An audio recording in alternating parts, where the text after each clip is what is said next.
क्या आपके पापा का सपना है?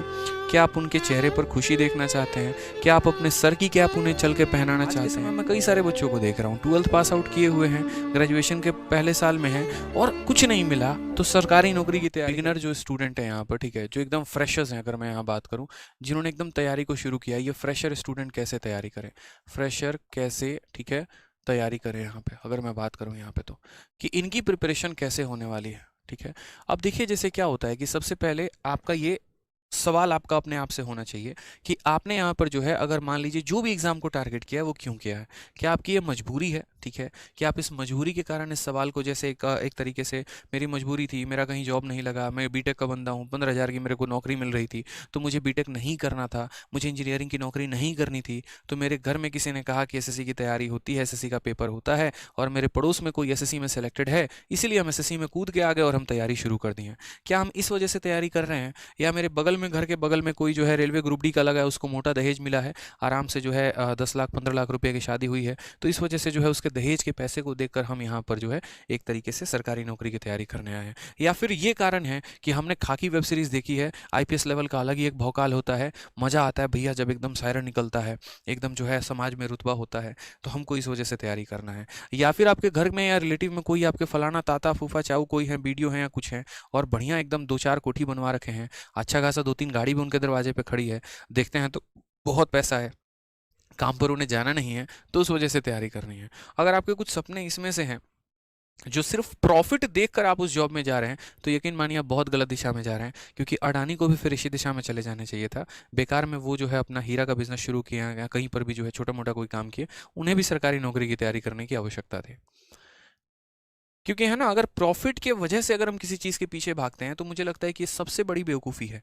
प्रॉफिट के पीछे भागना मतलब एक स्टार्टअप मिल जाए, एक किक मिल जाए, एक ये मिल जाए, तो शायद आप अच्छे से, मुझे नहीं लगता कि प्राइवेट सेक्टर के बारे में जानते हैं। प्राइवेट सेक्टर में अगर आप जानेंगे तो 5-5 लाख रुपए, 6-6 लाख रुपए भी सैलरी होती है अगर ढंग की पोस्ट में हो तो। आज के समय में कई सारे बच्चों को देख रहा हूँ, 12th पास आउट किए हुए हैं, ग्रेजुएशन के पहले साल में हैं और कुछ नहीं मिला तो सरकारी नौकरी की तैयारी करेंगे। क्यों? क्योंकि उसमें साधन कम लगना है। ऐसा नहीं है। फिर उस केस में यहाँ पर क्या होता है कि आप 2 साल 3 साल तैयारी करते तो हैं, लेकिन अंदर की चीज़ें मजबूत नहीं होती हैं, आपके स्ट्रॉन्ग विल डिज़ायर मजबूत नहीं होता है, तो बाद में आप टूट से जाते हैं, बिखर से जाते हैं और फिर तैयारी आपको छोड़नी पड़ती है। तो मुझे नहीं लगता कि ऐसा आपको करना चाहिए। क्या आपके पापा का सपना है? क्या आप उनके चेहरे पर खुशी देखना चाहते हैं? क्या आप अपने सर की कैप उन्हें चल के पहनाना चाहते हैं? ठीक है, आप समाज में एक बड़ा नाम चाहते हैं, जो भी रीज़न होगा, कोई भी रीज़न हो सकता है, बस वो क्यों क्लियर होना चाहिए। अब वो क्यों क्लियर होने के बाद आपको क्या करना है? क्यों क्लियर होने के बाद फिर आपको रुकना नहीं है, फिर आपको कंसिस्टेंटली जो है लग जाना है। ठीक है, सबसे बड़ा चैलेंज आता है यहाँ पर कि ये फ्रेशर स्टूडेंट के साथ, कि ये फ्रेशर स्टूडेंट तैयारी कैसे करें। मान लीजिए आपका क्यों क्लियर हो गया, थोड़ी बहुत समझदारी के साथ आपने जान ली कि तैयारी करनी है। मैं बात सिर्फ एसएससी को लेकर नहीं करूंगा, मैं किसी भी गवर्नमेंट एग्जाम को लेकर बात करूंगा कि कोई भी गवर्नमेंट एग्जाम की अगर आपको तैयारी करनी है तो आप कैसे करेंगे। चाहे वो एसएससी है, चाहे वो बैंकिंग है, चाहे वो यूपीएससी है, ब्रॉड लेवल पर अगर हम बात करें यहाँ पर तो कैसे होगा। तो सबसे पहले जो है ना, आप वहाँ पर उसका सिलेबस जानना शुरू करो कि उसका सिलेबस है क्या। जैसे मानिए एसएससी का सिलेबस जानना है तो बड़े आसानी से इंटरनेट पर इजीली अवेलेबल मिल जाता है। यूपीएससी का जानना है तो उसकी एक मैगजीन भी आती है, यूपीएससी कोर या ऐसे करके 20 रुपए की, उसमें पूरा यूपीएससी का दिया गया होता है सिलेबस, और भी चीज़ें होती हैं, या इंटरनेट पर भी मिल जाता है, यूट्यूब पर भी। दूसरा, सिलेबस देखने के बाद जो है ना, आप कम से कम 1 या 2 टॉपर की वीडियो देखा करो, टॉपर्स स्ट्रैटेजी जाना करो कि टॉपर की स्ट्रैटेजी क्या थी, और टॉपर की वीडियो देखो। फॉलो कुछ भी नहीं करना, बस अभी वीडियो देखना है, उनके स्ट्रैटेजी जानने आपको कि उन्होंने किस तरीके से काम शुरू किया, किस तरीके से पढ़ना शुरू किया, और क्या उनका रणनीति रहा, कितने समय लगे, उन्होंने कौन से सब्जेक्ट को चूज़ किए। कारण बताता हूँ मैं, मान लीजिए कि मैं 12th में हूँ, ठीक है, आनंद फानंद में हमें कुछ समझ में नहीं आया और हमने जो है केमिस्ट्री ऑनर्स कर लिया, और ग्रेजुएशन करने के बाद जो है हमारी इच्छा हुई कि हमें यूपीएससी करनी है। हालांकि इच्छा हमारी 12th में भी थी, बताने वाला कोई नहीं था, सबने कहा तुम जैसे तैसे करके ग्रेजुएशन कर लो। अब हमने ग्रेजुएशन हिस्ट्री ऑनर्स करके आया है और उसने ऑप्शनल में हिस्ट्री ले रखा है, तो भाई 500 नंबर का तो पेपर उसका ऐसे ही तैयार हो गया है। ठीक है, दूसरा रूममेट मेरा एसएससी का है, उसने यहाँ पर जो है पॉलिटी ऑनर्स कर रखा है, तो उसकी पॉलिटी तो ऐसे ही स्ट्रांग है, प्री और मेंस में तो उसके ऐसे ही नंबर आ जाएंगे। मेरा केमिस्ट्री ठहरा छोटा सब्जेक्ट, काम किसी का आना नहीं है, तो हमने तो 3 साल बर्बाद कर दिया। और ना सिर्फ इन 3 साल बर्बाद होते हैं, जितना बड़ा सब्जेक्ट आप ऑनर्स में चूज करते हैं, समय भी आपका उतना ही लगता है। अगर आप केमिस्ट्री ऑनर्स चूज करेंगे ग्रेजुएशन में, तो डेली के आपके 8 से 9 घंटे जाने हैं अगर आप रेगुलर कॉलेज कर रहे हैं तो, और वो आपका पूरा समय बेकार करके चला जाता है। लेकिन अगर वहीं कोई आर्ट्स जैसा सब्जेक्ट आपके पास रहता, तो आप अपना डेली का काफ़ी समय बचाते हैं और उसको आप तैयारी में लेकर आते हैं। ठीक है, तो शुरू में जो है वो सिलेबस ज़रूर देखिए कि वो सिलेबस क्या है। उसके बाद आप यहाँ पर टॉपर्स की स्ट्रेटजी देखिए। दूसरी बात, उसके अंदर वो पोस्ट डिटेल जो होता है ना, मैं बार बार कहता हूँ कि वो पोस्ट डिटेल को देखा करो, वो आपको काफ़ी ज़्यादा प्रभावित करेगा।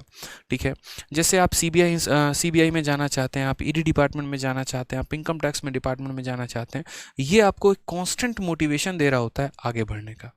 ठीक है, तो पहले जो है आप लोग यहाँ पर बढ़िया तरीके से अपने सिलेबस से रूबरू रहो, टॉपर्स की स्ट्रेटजी जानो, पोस्ट डिटेल जानो, और उसके बाद जो है यहाँ पर तब आप तलाश करो कि आपको यहाँ पर किताबें कौन सी पढ़नी है, आपको यहाँ पर कोचिंग कहाँ से लेना है, आपको यहाँ पर यूट्यूब से फॉलो करना है, सेल्फ स्टडी करना है, जो भी करना है तो वो आपको कहाँ से करना है, किस तरीके से करना है।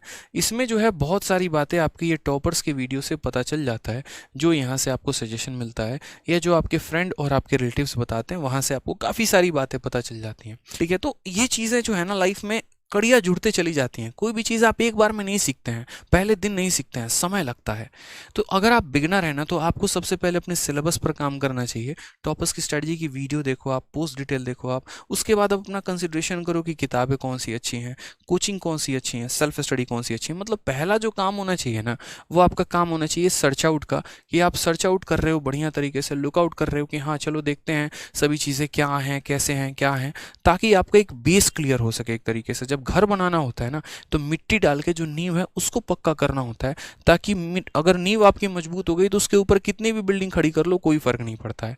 मतलब ये रहे कि बस आपको ये फील ना है ना, क्योंकि जो देखो, जो पोस्ट डिटेल के बारे में सर्च नहीं कर पाया, जो अपने सिलेबस के बारे में सर्च नहीं कर पाया, जो किताबों के बारे में जानकारी नहीं कर पाया, क्या लगता है वो आगे चल के किताब पढ़ेगा? अब जो स्टूडेंट जाके दुकानदार से पूछ रहा है भैया एसएससी की तैयारी करनी है, कौन सी किताब पढ़नी है बताओ, तो वो क्या आगे बढ़ेगा? क्वेस्ट होना चाहिए आपका अंदर से, थर्स्ट होना चाहिए आपका अंदर से कि मुझे बढ़ना है तो मुझे अपने लिए सर्च करना पड़ेगा ना। तो वो चीज़ होना पड़ेगा कि आपको अपने लिए पहले आगे बढ़ना पड़ेगा। अब जैसे मानो इन चीज़ों को आपने सर्च आउट कर लिया, उसके बाद अगर हम बात करें यहाँ पर, तो फिर उसके बाद आप चूज़ करो अपने तरीके से। आपको यूट्यूब से पढ़ना है तो यूट्यूब पर कई सारे चैनल हैं, कई सारे टीचर्स हैं जो पढ़ा रहे हैं। आपको लग रहा है कि अगर मैं यहाँ से तैयारी कर सकता हूँ, ये टीचर बढ़िया पढ़ाते हैं, कभी किसी के नाम पर मत जाना। दुनिया में कोई बोले ना कि आदित्य रंजन बहुत बड़े टीचर हैं, बहुत अच्छे टीचर है, अच्छा पढ़ाते हैं, मत पढ़ना। मैं बता रहा हूँ, आप तभी पढ़ना आदित्य रंजन से जब आपको समझ में आए। ठीक है, कोई भी एक्स वाई टीचर है, कोई भी चैनल पर है, अगर मान लीजिए वो पढ़ाता है, आपको समझ में नहीं आ रहा ना, तो मत जाना, भीड़ के पीछे मत भागना। भीड़ का कटेगा तो आपका भी कटेगा, यूँ समझ लीजिए यहाँ पे। ठीक है, तो आप अपना चैनल चूज करो, आप अपना सोर्स चूज करो कि कहाँ पढ़ना है। किसी के एप्लीकेशन का कोई पेड कोर्स लेना है, आप वो चूज करो कि हाँ भाई कौन बढ़िया पढ़ा रहा है, कैसे पढ़ा रहा है, वो आप यहाँ पर चूज करो।